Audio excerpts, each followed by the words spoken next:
ಟಿಪ್ಪು ಸುಲ್ತಾನ್ ಅವರ ಬಗ್ಗೆ ಅವಹೇಳನಕಾರಿ ಹೇಳಿಕೆ ನೀಡುತ್ತಿರುವ ಬಿಜೆಪಿ ಶಾಸಕ ಯತ್ನಾಳ್ ಅವರನ್ನು ಕೂಡಲೇ ಬಂಧಿಸಬೇಕು ಹಾಗೂ ಈ ಕರ್ನಾಟಕದಿಂದ ಅವರನ್ನು ಗಡೀಪಾರು ಮಾಡಬೇಕು. ಈಗ ನಾನು ಕರ್ನಾಟಕ ಸರ್ಕಾರ ಮತ್ತು ರಾಜ್ಯಪಾಲರಿಗೆ ವಿನಂತಿ ಮಾಡಿಕೊಳ್ತೇನೆ.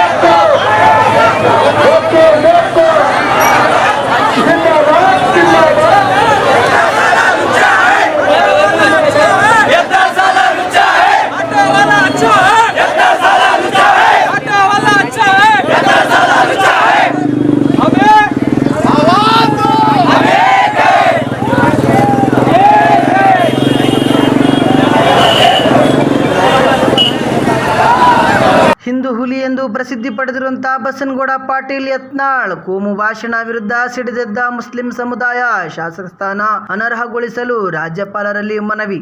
ಮಾಣಿನಗರದಲ್ಲಿಂದು ಜಿಲ್ಲಾ ಟಿಪ್ಪು ಸುಲ್ತಾನ್ ಸಂಘ ಮಾಣಿ ತಾಲೂಕು ಘಟಕದಿಂದ ಟಿಪ್ಪು ಸುಲ್ತಾನ್ ವೃತ್ತದಿಂದ ಐಬಿ ಸರ್ಕಲ್, ಬಸವ ವೃತ್ತ ಹೀಗೆ ತಹಸೀಲ್ ಕಚೇರಿಯವರಿಗೆ ಬಿಜಾಪುರ ಶಾಸಕ ಬಸನಗೌಡ ಪಾಟೀಲ್ ಯತ್ನಾಳ್ ವಿರುದ್ಧ ಬೃಹತ್ ಮೆರವಣಿಗೆ ಜಾಥವನ್ನ ಕೈಗೊಂಡಿದ್ದರು. ಇತಿಹಾಸ ಪುಟಗಳಲ್ಲಿ ಮೈಸೂರು ಹುಲಿ ಯಾರು ಎಂದು ಕೇಳಿದರೆ ಅದಕ್ಕೆ ಉತ್ತರ ಸಿಗೋದು ಟಿಪ್ಪು ಸುಲ್ತಾನ್ ಎಂದು ಹೇಳುತ್ತಾರೆ. ಇದಲ್ಲದೆ ಟಿಪ್ಪು ಸುಲ್ತಾನ್ ಆಡಳಿತದ ಅವಧಿಯಲ್ಲಿ ಹಲವಾರು ಅಭಿವೃದ್ಧಿ ಕೆಲಸಗಳನ್ನು ಮಾಡಿದ್ದು ನಾವು ಇತಿಹಾಸ ಪುಟದಲ್ಲಿ ನೋಡಬಹುದು.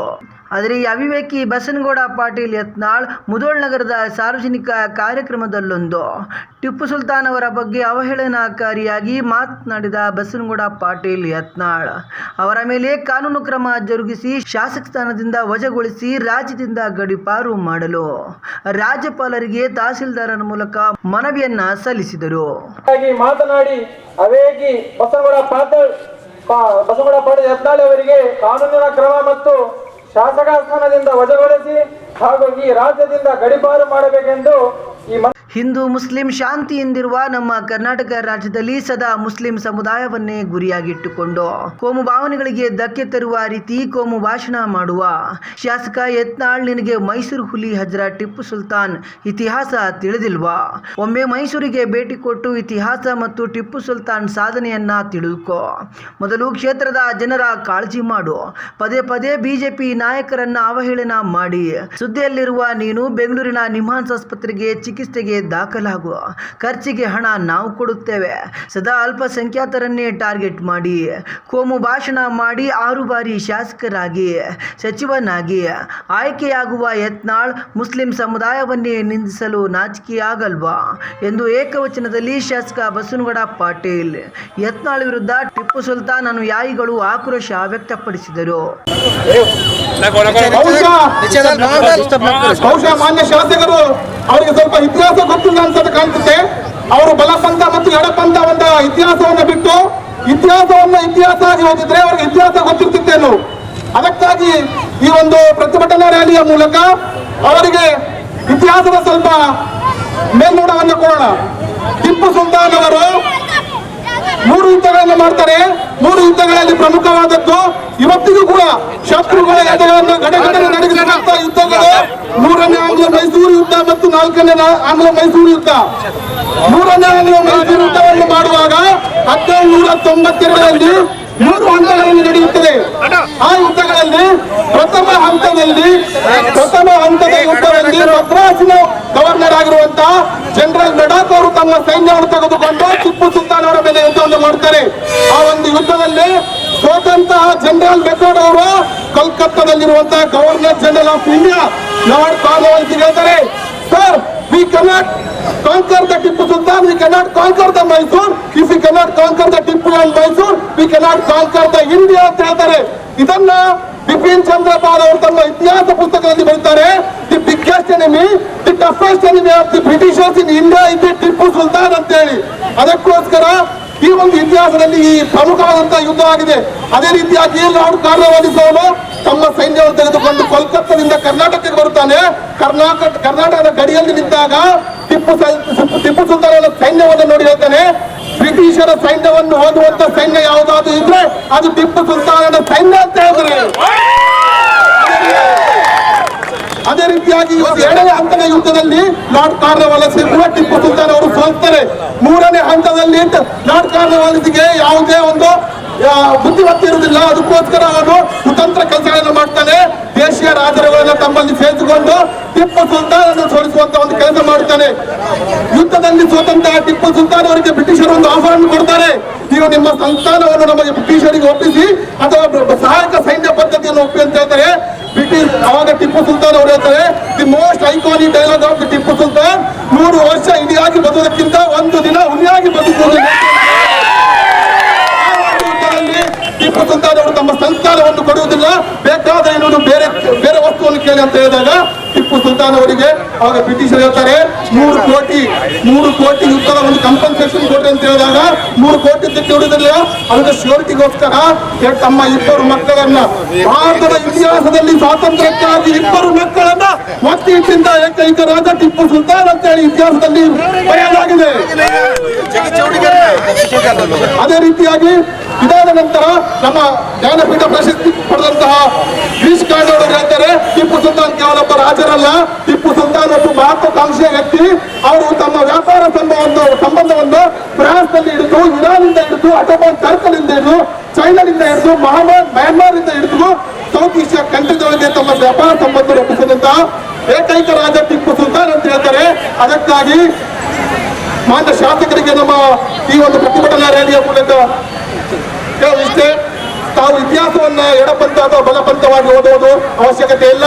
ಇತಿಹಾಸದ ರೀತಿಯಲ್ಲಿ ಓದಿ ತಮಗೆ ಕ್ಷೇತ್ರದಿಂದ ಆಯ್ಕೆ ಮಾಡಿದ್ದು ಕ್ಷೇತ್ರವನ್ನು ಅಭಿವೃದ್ಧಿ ಮಾಡಲೆಂದು, ರಾಜ್ಯವನ್ನು ಅಭಿವೃದ್ಧಿ ಮಾಡಲೆಂದು, ಅದು ಬಿಟ್ಟು ಇತಿಹಾಸಕ್ಕೆ ಕೈ ಹಾಕಿ ಇತಿಹಾಸದ ಅವಹೇಳನಕಾರಿ ಅವಶ್ಯಕತೆಗಳಿಂದ ನಿಂದಿಸುವುದು ಸರಿಯಲ್ಲ.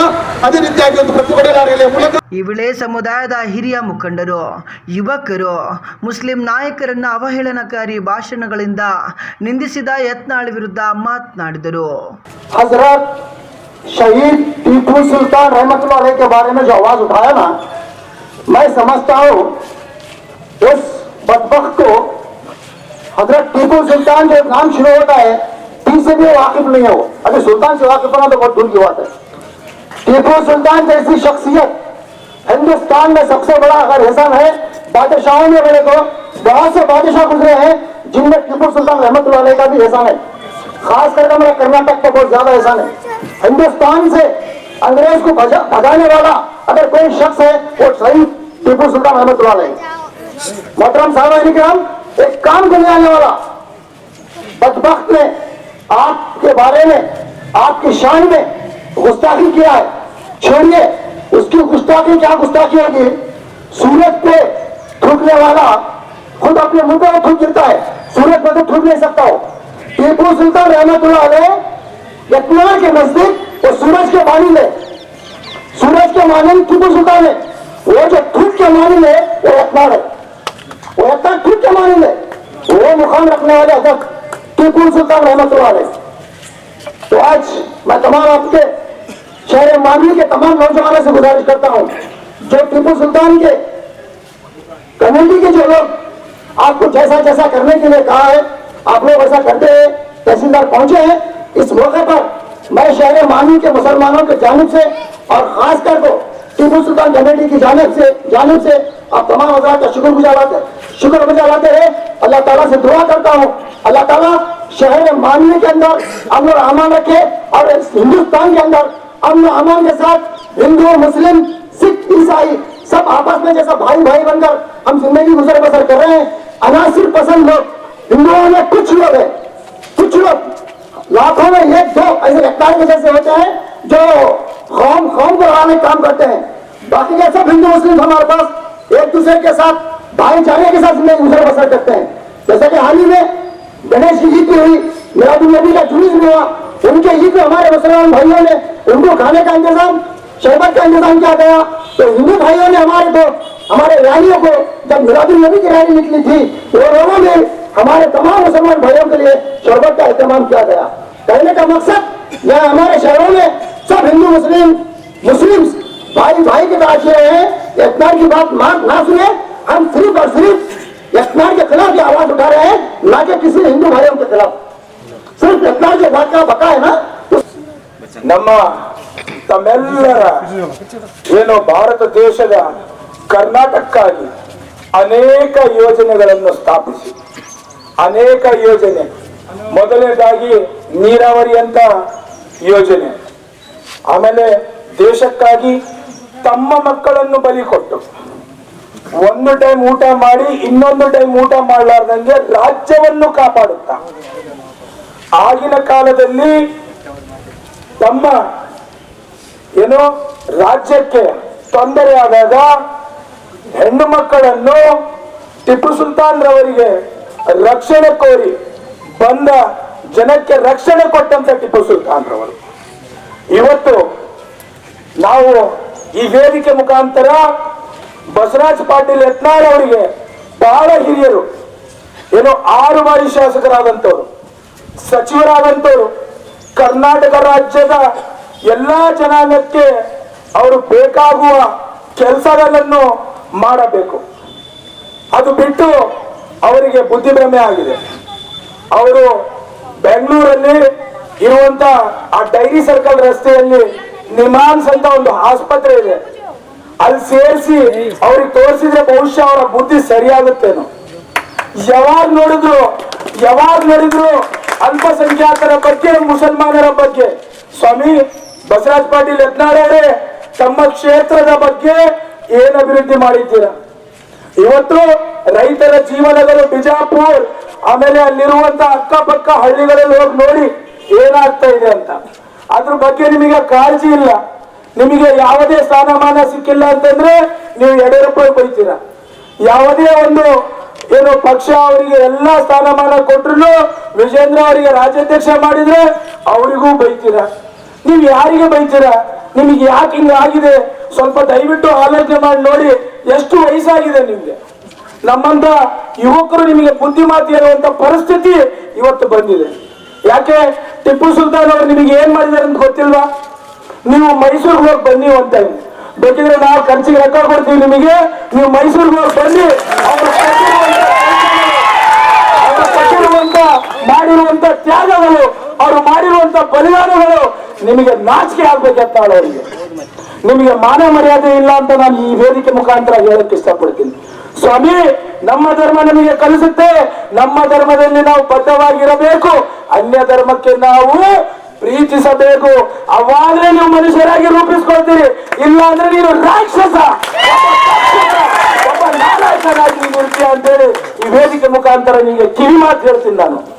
ಯತ್ನಾಳ್ ಅವರೇ, ದಯವಿಟ್ಟು ಏನ್ ನೀವು ಶಾಶ್ವತ ಕೂಟ ಹೊಡ್ಕೊಂಡು ನೀವೇನು ಪ್ರಪಂಚದಲ್ಲಿ ಇರಲ್ಲ, ನೀವು ಸತ್ತೋಗ್ತೀರಾ. ಮುಂದೆ ನಿಮಗೆ ಸಾವು ಖಚಿತ, ನಿಮ್ಮ ಹಿಂದೆ ನನಗೂ ಸಾವು ಖಚಿತ. ಬುದ್ಧಿಯಿಂದ ಆಲೋಚನೆ ಮಾಡಿ. ನೀವು ಏನಾದ್ರೂ ಬೀಸಿ, ನೀವು ಸರ್ಕಾರದ ವಿಧಾನಸೌಧವನ್ನು ಬೆಳೆಸಿ ಪುನಃ ಕಟ್ಟಬಹುದು. ನೀವು ಶಾಸಕ ಭವನ ನೀವು ಕಟ್ಟಿದ್ದನ್ನು ಪುನಃ ಕಟ್ಟಬಹುದು. ಒಬ್ಬ ಸಮುದಾಯದ ಮನಸ್ಸನ್ನು ಮುರಿದ್ರೆ ಪುನಃ ಕಟ್ಟೋಕೆ ಸಾಧ್ಯ ಇಲ್ಲ. ಎತ್ತಾಡೋರೆ ಸಾಧ್ಯವಿಲ್ಲ ಅಂತ ಈ ಮಾತು ಹೇಳ್ತೀನಿ ನಾನು. ಅದಕ್ಕಾಗಿ ನಿಮಗೆ ಈ ವೇದಿಕೆಯಿಂದ ನೀವು ಏನ್ ಮಾಡಿರಿ, ಇಲ್ಲಿಂದ ಈ ದೇಶದಿಂದ ನೀವು ಬಿಟ್ಟು ಹೋಗ್ಬಿಡಿ. ಈ ದೇಶದ ಪ್ರಜೆಯಾಗಿ ನೀವು ಬಾಳ್ಬೇಡ್ರಿ. ಯಾಕಂತಂದ್ರೆ ಇದು ಸೆಕ್ಯುಲರ್ ಇಂಡಿಯಾ, ಇದು ಸೆಕ್ಯುಲರ್ ಇಂಡಿಯಾ. ಬೇಕಿದ್ರೆ ನಿಮ್ಮ ವೀಸಾ ಖರ್ಚು, ನಿಮ್ಮ ಟಿಕೆಟ್ ಖರ್ಚು, ನಿಮ್ಮ ಎಲ್ಲಾ ಖರ್ಚು ನಿಮ್ಮ ಕುಟುಂಬ ಸಮೇತ ನೀವು ಕರ್ಕೊಂಡು ಹೋಗ್ಬಿಡಿ. ಕರ್ನಾಟಕ ರಾಜ್ಯವನ್ನು ಪ್ರೀತಿಸುವಂತ ಕೆಲಸ ಮಾಡಿ. ಅದಕ್ಕಾಗಿ ನಿಮಗೆ ನಾನು ಹೇಳ್ತೀನಿ, ಈ ವೇದಿಕೆ ಮುಖಾಂತರ ಮಾನ್ಯ ದಂಡಾಧಿಕಾರಿಗಳು ಇವರ ಮೇಲೆ ಪ್ರಕರಣ ದಾಖಲಿಸಿ ಇವರಿಗೆ ಜೈಲಿಗೆ ಹಾಕಿ ಗಡಿಪಾರು ಮಾಡ್ಬೇಕಂತೇಳಿ ಒತ್ತಾಯಿಸ್ತೀನಿ. ಜೈ ಹಿಂದ್, ಜೈ ಕರ್ನಾಟಕ, ಜೈ ಟಿಪ್ಪು. ಅಲ್ಲ, ಯತ್ನಾಳ್ ಅವರಿಗೆ ಬುದ್ಧಿನೇ ಇಲ್ಲ ಅಂತ ಈಗೇನು ನಮ್ಮ ಮಿತ್ರರಾದಂತ ಜಾಗೀರ್ ಖಾನ್ ಹೇಳಿದ್ದಾರೆ, ನಿಜವಾದ ಮಾತು. ಟಿಪ್ಪು ಸುಲ್ತಾನ್ ಅವರ ಒಂದು 5 ಪೈಸೆ ಕೆಲಸ ಮಾಡೋಕ್ಕೆ ಶಕ್ತಿ ಇಲ್ಲ ಯತ್ನಾಳಿಗೆ. ಯತ್ನಾಳು ಟಿಪ್ಪು ಸುಲ್ತಾನ್ ಬಗ್ಗೆ ಮಾತಾಡ್ತಾನಂದ್ರೆ ನಾಚಿಕೆ ಆಗಿದೆ. ದೇಶದ ಸ್ವಾತಂತ್ರ್ಯಕ್ಕಾಗಿ ತನ್ನ ಮಕ್ಕಳನ್ನು ಒತ್ತಿ ಇಟ್ಟು ಮೈಸೂರು ಸಂಸ್ಥೆಯನ್ನು ಉಳಿಸತಕ್ಕಂತ ಟಿಪ್ಪು ಸುಲ್ತಾನ್ ಅವರು ಈ ದೇಶದಲ್ಲಿ ಕರ್ನಾಟಕ ರಾಜ್ಯದಲ್ಲಿ ರೇಷ್ಮೆ ಬೆಳೆಯನ್ನು ಪರಿಚಯಿಸಿ ರೇಷ್ಮೆ ಸೀರೆ ಹೆಣ್ಮಕ್ಕಳಿಗೆ ಇವತ್ತು ಸಿಗತಕ್ಕಂತ ಕೆಲಸ ಮಾಡಿರತಕ್ಕಂತ ಮಹಾನ್ ನಾಯಕರಂದ್ರೆ ಟಿಪ್ಪು ಸುಲ್ತಾನ್. ಈ ರಾಜ್ಯದಲ್ಲಿ 38,000 ಕೆರೆಕಟ್ಟೆಗಳು ಇದ್ರು ಟಿಪ್ಪು ಸುಲ್ತಾನ್ ಕಾಲದಲ್ಲಿ. ಇಂಥ ಒಬ್ಬ ಮಹಾನ್ ನಾಯಕರ ಬಗ್ಗೆ ಈ ರೀತಿ ಮಾತಾಡ್ತಾನಲ್ಲ, ನಾಚಿಕೆ ಆಗ್ಬೇಕು ಅದಕ್ಕೆ. ಇವತ್ತು ಬಿಜೆಪಿ ಅವರಿಗೆಲ್ಲ ಸಹ ಎಷ್ಟೋ ಜನ ಹೇಳಿಕೆ ಟಿಪ್ಪು ಸುಲ್ತಾನ್ ಬಗ್ಗೆ ಕೊಟ್ಟರು, ಆದ್ರೆ ಅಲ್ಲಿ ಹೋರಾಟ ಮಾಡಿದ್ರು. ಇದು ಮಾನ್ವಿಲಿಂದ ಪ್ರಥಮ ಹೋರಾಟ. ಇಂಥ ಕೋಮವಾದಿಗಳು ಮುನ್ನ ಟಿಪ್ಪು ಸುಲ್ತಾನ್ ಬಗ್ಗೆ ಯಾರೇ ಹೇಳಿ ಅವರನ್ನು ಗಡಿಪಾಡದಿಂದ ಮಾಡಲಿಕ್ಕೆ ನಮ್ಮ ಸಮಾಜ ಜೊತೆ ಎಲ್ಲ ಜಾತ್ಯತೀತ ವರ್ಗದವರು ನಮ್ಮ ಜೊತೆ ಇದ್ದಾರಂತ ನಾನು ಭಾವಿಸ್ತೇನೆ. ಟಿಪ್ಪು ಸುಲ್ತಾನ್ ಇತಿಹಾಸವನ್ನು ಓದಿ ಈ ದೇಶದ ಪ್ರಧಾನಮಂತ್ರಿ, ರಾಷ್ಟ್ರಪತಿ, ಮುಖ್ಯಮಂತ್ರಿ, ಮಂತ್ರಿ, ಡಾಕ್ಟರ್, ಟೀಚರ್ ಎಲ್ಲ ಹುದ್ದೆಗಳನ್ನು ಪಡೆದಿದ್ದಾರೆ. ಆದರೆ ಈತ ಯಾವ ಇತಿಹಾಸ ಓದೇನ, ತನ್ನ ತಂದೆ ತಾಯಿ ಆ ಇತಿಹಾಸ ಓದೇನ ಇಲ್ಲ ಅಂತ ನನಗೆ ಗೊತ್ತಾಗ್ತಿಲ್ಲ. ಟಿಪ್ಪು ಸುಲ್ತಾನ್ ಬಗ್ಗೆ ಮಾತಾಡ್ತಾನ. ಇವತ್ತು ಕೊನೆಗೊಂದು ಶಾಸಕರಾದಂತ ವಿಜಯ ಕಾಶಪ್ಪ ಅವರು ಹೇಳಿದ್ರು, ಈ ಇಂಡಿಯಾ ಗೇಟಿಗೆ ಹೋಗಿ ಯತ್ನಾಳ್ ಮುಸಲ್ಮಾನ್ ಹೆಸರುಗಳು ಓದಪ್ಪ ಅಂತ ಹೇಳ್ಯಾರ. ಅದೇ ಶಾಸಕರು ಅವರ ಸಮಾಜದ ಶಾಸಕರು ಇಂಥವರು ಸಮಾಜದಲ್ಲಿ ಇದ್ದು ಯತ್ನಾಳ್ ಅಂತ ನಾಯಕರನ್ನು ಈ ದೇಶದಲ್ಲಿ ಗಡಿಪಾಡು ಮಾಡ್ಬೇಕು. ಅಫ್ಘಾನಿಸ್ತಾನ್, ಪಾಕಿಸ್ತಾನಿಗೆ ಕಳಿಸ್ಬೇಕು. ಮುಂಜಾನೆ ಎದ್ದುಕೊಳ್ಳೆ ತಂದೆ ತಾಯಿ ಹೆಸರು ತಗೊಂಡಿಲ್ಲ. ಮುಸಲ್ಮಾನರು, ಪಾಕಿಸ್ತಾನರು, ಟಿಪ್ಪು ಸುಲ್ತಾನ್ ಬರೀ ಇದೆ ಕೆಲಸ. ತನ್ನ ತಂದೆ ತಾಯಿ ಹೆಸರು ತಗೋಪ್ಪ. ಮುಂಜಾನೆ ಯತ್ನಾಳ್ ಇನ್ನೊಬ್ಬರ ಬಗ್ಗೆ ಮಾತಾಡಕ್ಕೆ ನಿಮ್ಗೆ ನೈತಿಕತೆ ಇದೆ? ಈ ವೇಳೆ ಸಮುದಾಯದ ಮುಂದೆ ತಪ್ಪಾಯಿತು ಎಂದು ಮಂಡಿಯೂರಿ ಕುಳಿತ ಯತ್ನಾಳ್ ಭಾವಚಿತ್ರ ಪ್ರತಿಭಟನೆಯಲ್ಲಿ ಗಮನ ಸೆಳೆಯಿತು. ಈ ಸಂದರ್ಭದಲ್ಲಿ ಟಿಪ್ಪು ಸುಲ್ತಾನ್ ರಾಜ್ಯ ಸಂಚಾಲಕರಾದ ಸೈಯದ್ ಹುಸೇನ್ ಸಾಬ್, ಸೈಯದ್ ಸಜ್ಜದ್ ಹುಸೇನಿ ಮತ್ವಾಲೆ, ಖಲೀಲ್ ಕುರೇಶಿ ತಾಲೂಕು ಅಧ್ಯಕ್ಷರು, ಮೊಹಮ್ಮದ್ ರೆಹಮತ್ ಅಲಿ ತಾಲೂಕು ಕಾರ್ಯಾಧ್ಯಕ್ಷರು, ಮುಸ್ತಫಾ ಕುರೇಶಿ ನಗರ ಘಟಕ ಅಧ್ಯಕ್ಷರು, ಅಬ್ದುಲ್ ಲತೀಫ್ ನಗರ ಘಟಕ ಉಪಾಧ್ಯಕ್ಷರು, ಹಜರತ್ ಟಿಪ್ಪು ಸುಲ್ತಾನ್ ಸಂಘದ ಸದಸ್ಯರಾದ ಜಾವಿದ್ ಖಾನ್, ಮೆಹಬೂಬ್ ಕುರೇಶಿ, ಆದಮ್ ಬೇಗ್, ಸೈಯದ್ ಖಾಲಿದ್ ಕಾದ್ರಿ, ಸೈಯದ್ ಇರ್ಫಾನ್ ಕಾದ್ರಿ, ಸೈಯದ್ ರೆಹಮತ್ ಸಾಬ್, ಸೈಯದ್ ಮುಸ್ತಕ್ ಕಾದ್ರಿ ಸೇರಿದಂತೆ ಸಮುದಾಯದ ಅನೇಕ ಮುಖಂಡರು ಇದ್ದರು.